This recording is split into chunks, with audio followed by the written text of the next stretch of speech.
Toutes les nuits, des tirs au loin, les drones qui survolent à très basse altitude, les navires aussi israéliens au loin. Donc on est vraiment dans une situation de bocal sous pression permanente.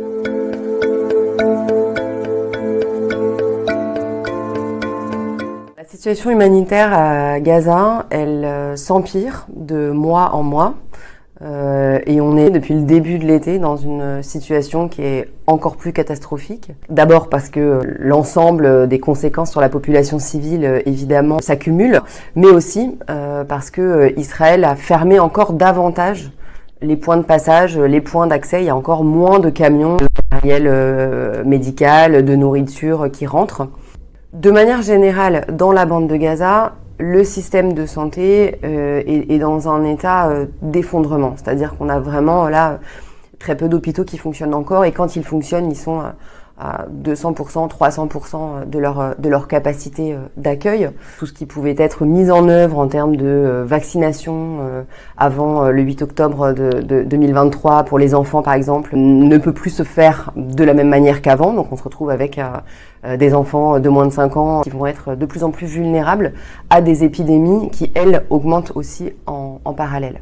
On parle d'hépatite A, de rougeole, des épidémies sur lesquelles il faut agir très vite. Il y a de plus en plus de cas d'enfants mal nourris. On a là, par exemple, dans notre file active, donc parmi les patients qu'on voit, 30% des enfants de moins de 2 ans qui sont en situation de malnutrition.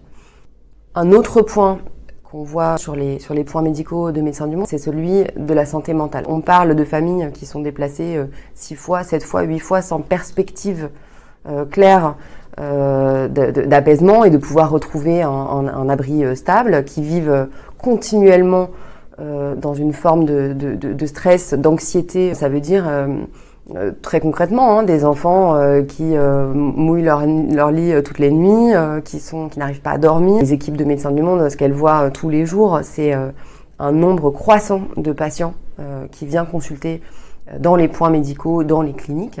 On a très vite, évidemment, modifié nos opérations et nos activités pour pouvoir répondre à l'urgence.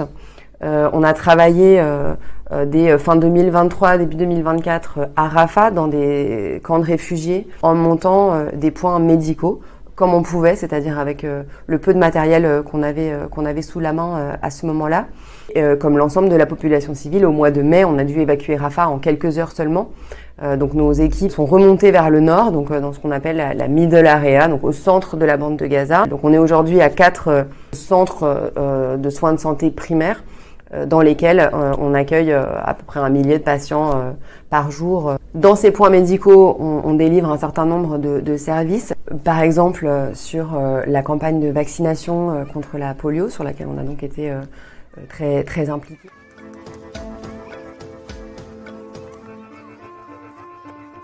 En parallèle de la situation à Gaza, qui bien sûr est dramatique, il ne faut pas oublier le contexte actuel en Cisjordanie, qui est vraiment le théâtre d'une augmentation extrêmement forte et jamais vue de violence, d'assaut à la fois des colons israéliens sur les populations civiles palestiniennes et de l'armée israélienne qui mène des raids, des incursions dans les villes palestiniennes. On a encore des messages d'assaut dans la ville de Jénine, où nos équipes de Médecins du Monde travaillent et sont actuellement coincées à l'intérieur. C'est le cas très régulièrement à Naplouse, à Tulkarem, à Hébron, dans le sud de la Cisjordanie. Donc c'est quotidien et ça a un impact très fort sur la santé mentale des Palestiniens, des Palestiniennes qui vivent en Cisjordanie. On parle en fait de villages isolés, de routes coupées de manière aléatoire, imprévisible et qui vont transformer un trajet habituellement d'une demi-heure de la maison jusqu'à l'hôpital le plus proche en cas d'urgence par exemple,